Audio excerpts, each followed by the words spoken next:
टंडो जान Mohammad tell आबादगार welfare association तरफ़ां क़ाइम खाने ओता खां पुराणो बस स्टॉप आबादगारनि पारां रैली कढी वई। पाणी जे हथरादू कोर्ट ऐं डायरेक्टर नारा केनाल ते हमलो कंदड़ जवाबदारनि जी गिरफ़्तारी लाइ रैली कढी वई। टेल आबादगार वेलफेयर एसोसिएशन जे सदर प्रोफेसर यूसुफ राजपूत मुतालबो कयो नारा केनाल जे डायरेक्टर मंसूर मेमणी हुन जी टीम ते हमलो कंदड़ सिंध पुलिस हिन खे तहफ़्फ़ुज़ फ़राहम कयो वञे। हू हिकु ईमानदार ऑफिसर आहे। मीर एजाज़ अली टालपुर चयो त टेल खे पाणी पहुचाइण वारे ऑफिसर सां असीं गॾु आहियूं। ज़मींदार एहसान अली जवार चयो त असांजे पुलिस MP ऐं MNA खे प्रोटोकॉल ॾियण में मसरूफ़ आहे। डॉक्टर दीन मोहम्मद ज़ान चयो त हुकूमत जी ज़िम्मेवारी आहे त अहिड़नि ईमानदार ऑफिसरनि खे तहफ़्फ़ुज़ फ़राहम कनि। चौधरी अंसार चयो त मंसूर मेमण साहिब पंहिंजी पाण खे अकेलो न सम्झे, असीं सभु हिन सां गॾु आहियूं। साईं ताहिर जट चयो त टंडो जान मोहम्मद में पाणी जी शदीद खोट आहे। ही टाउन इंतज़ामिया ऐं पब्लिक हेल्थ इंतिहाई नाअहल आहे। जाजी रैली जेका टेल आबादगार वेलफेयर एसोसिएशन नारा केनाल जी तरफ़ां कढी वई, उनमें सभु दोस्त असांजा मेंबर जेके ऐं साथी जेके शामिल हुआ।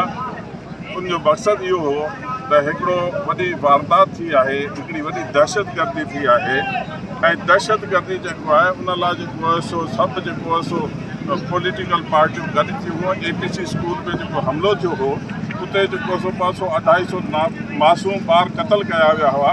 उन ते जेको आहे सो सभु मुल्क गॾु थी उन जेको हिकिड़ो फ़ैसिलो वरितो ऐं बिना जेको आहे सो डिस्क्रिमिनेशन जे दहशतगर्दी जे ख़िलाफ़ कार्रवाई कई। आऊं साईं तव्हांखे गुज़ारिश करियां, असांजो chief minister Sindh, chief justice Sindh high court, असीं सुप्रीम कोर्ट खां बि मुतालबो था करियूं त असांजो ज़रिए मुआश हिते ज़राअत आहे, ही ज़मीनूं आहिनि। इहे ज़मीनूं जेकॾहिं आबाद हुजूं, असीं हिते ज़िंदा हूंदासीं, असीं कपिड़ो पाइण जहिड़ा हूंदासीं, असीं पेट भरण जहिड़ो हूंदासीं, असीं हिन मुआशरे में हलण जहिड़ा हूंदासीं, पंहिंजा ॿार पढ़ाइण जहिड़ा हूंदासीं, पंहिंजो इलाजु कराइण जहिड़ा हूंदासीं। न हिते अस्पतालूं आहिनि, न हिते स्कूल आहिनि। इहो असीं 2 पैसा कमायूं था त प्राइवेट इलाजु करायूं था, इहो असीं 2 पैसा कमायूं था त पंहिंजा जेका रैली आहे या एहतजाज आहे, ही मुसलसल अॼु 7हों ॾींहुं आहे जेका हले पियो। अवाम आबादगार जेका आहे सो मुख़्तलिफ़ जॻहियुनि ते जेका एहतजाज कयो आहे। टंडो जान मोहम्मद में जेका एहतजाज रिकॉर्ड कयो, सभु दोस्तनि जा मशकूर आहियूं।